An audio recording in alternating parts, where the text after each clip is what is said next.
بسم اللہ الرحمن الرحیم۔ السلام علیکم۔ حضرت اکرمہ رضی اللہ عنہ فرماتے ہیں کہ ایک ملک کا بادشاہ بہت ظالم اور کنجوس تھا۔ اس نے اپنے ملک میں یہ اعلان کر دیا کہ کوئی بھی کسی فقیر یا مسکین پر کوئی چیز نہ صدقہ کرے، کوئی کسی غریب کی مدد نہ کرے۔ اگر کسی نے ایسا کیا تو میں اس کا ہاتھ کاٹ دوں گا۔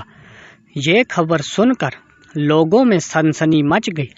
اب ہر کوئی صدقہ دینے سے ڈرنے لگا۔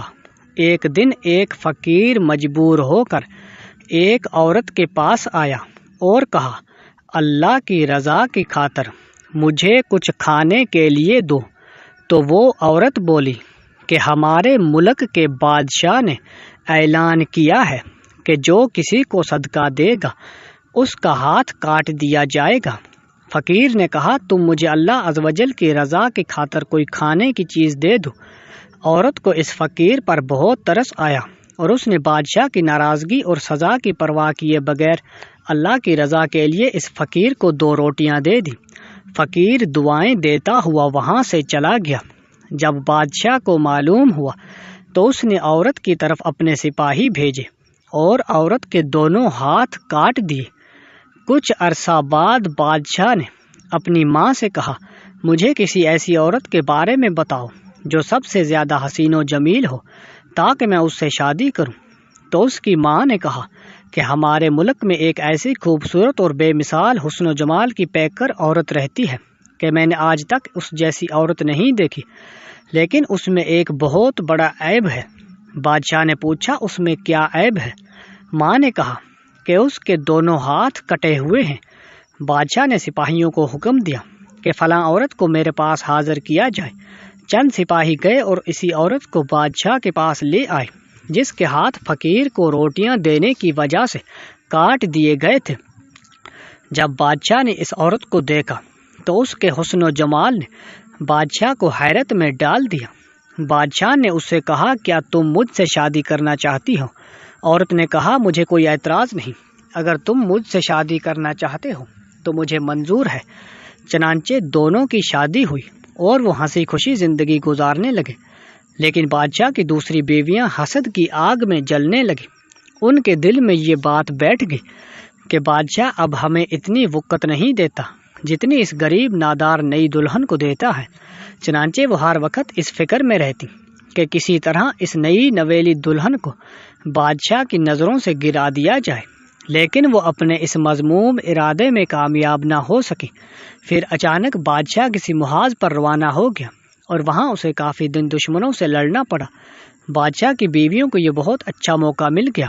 انہوں نے بادشاہ کو خط لکھا کہ تمہارے پیچھے سے تمہاری نئی نویلی دلہن نے تمہاری عزت کو داغدار کر دیا ہے اور وہ بدکار ہو گئی ہے، اور اس بدکاری کے نتیجے میں اس کے ہاں بچہ بھی پیدا ہوا ہے۔ جب بادشاہ کو یہ خط ملا تو وہ آگ بگولا ہو گیا۔ اس نے فوراً اپنے قاصد کو یہ پیغام دے کر اپنی والدہ کے پاس بھیجا کہ اس بدکار عورت کو اس کے بچے سمیت میرے ملک سے نکال دو، اس کے گلے میں کپڑا باندھ کر بچہ اس میں ڈال دو اور انہیں کسی جنگل میں چھوڑ دو۔ اس کی ماں نے ایسا ہی کیا اور اس کے گلے میں کپڑا ڈال کر بچہ اس میں ڈال دیا۔ پھر اسے ملک سے دور ایک جنگل میں چھوڑ دیا گیا۔ اب وہ بیچاری تنہا جنگل میں رہ گئی، لیکن اسے اپنے رب عز و جل سے کسی قسم کا کوئی شکوہ نہ تھا۔ وہ اس کی رضا پر راضی تھی۔ وہ بیچاری اس طرح جنگل میں گھومتی رہی۔ پیاس کی شدت نے اسے پریشان کر رکھا تھا۔ آخر اسے دور ایک نہر نظر آئی۔ وہ نہر پر گئی اور جیسے ہی پانی پینے کے لیے جھکی تو اس کا بچہ گہرے پانی میں جا گرا اور ڈوبنے لگا۔ جب عورت نے اپنے بچے کو ڈوبتا دیکھا تو وہ رونے لگی۔ اتنے میں اس کے پاس 2 خوبصورت نوجوان آئے اور اس سے پوچھا، تم کیوں رو رہی ہو؟ اس نے کہا، میں پانی پینے کے لیے جھکی تو میرا بیٹا اس نہر میں گر کر ڈوب گیا، میں اس کے غم میں ہی رو رہی ہوں۔ ان خوبصورت نوجوانوں نے پوچھا، کیا تو چاہتی ہے کہ ہم تیرے بچے کو نکال لائیں؟ عورت نے بے تاب ہو کر کہا، ہاں میں چاہتی ہوں کہ اللہ عز و جل مجھے میرا بچہ واپس لوٹا دے۔ ان نوجوانوں نے دعا کی اور اس کا بچہ نکال کر اسے دے دیا۔ پھر انہوں نے پوچھا، اے رحم دل عورت، کیا تو چاہتی ہے کہ تیرے ہاتھ تجھے واپس کر دیے جائیں اور تو ٹھیک ہو جائے؟ اس نے کہا ہاں میں چاہتی ہوں۔ چنانچہ ان دونوں نوجوانوں نے دعا کی اور اس کے دونوں ہاتھ بالکل ٹھیک ہو گئے۔ عورت نے اللہ کا شکر ادا کیا اور حیران کن نظروں سے اس نوجوان کو دیکھنے لگی، جن کی برکت سے اسے ڈوبا ہوا بچہ بھی مل گیا اور اس کے ہاتھ بھی اسے لوٹا دیے گئے۔ نوجوان نے پوچھا اے عظیم عورت، کیا تو جانتی ہے کہ ہم کون ہیں؟ عورت نے کہا نہیں۔ عورت کا جواب سن کر انہوں نے کہا ہم تیری وہی 2 روٹیاں ہیں جو تو نے ایک مجبور سائل کو دے دی تھی۔ سبحان اللہ۔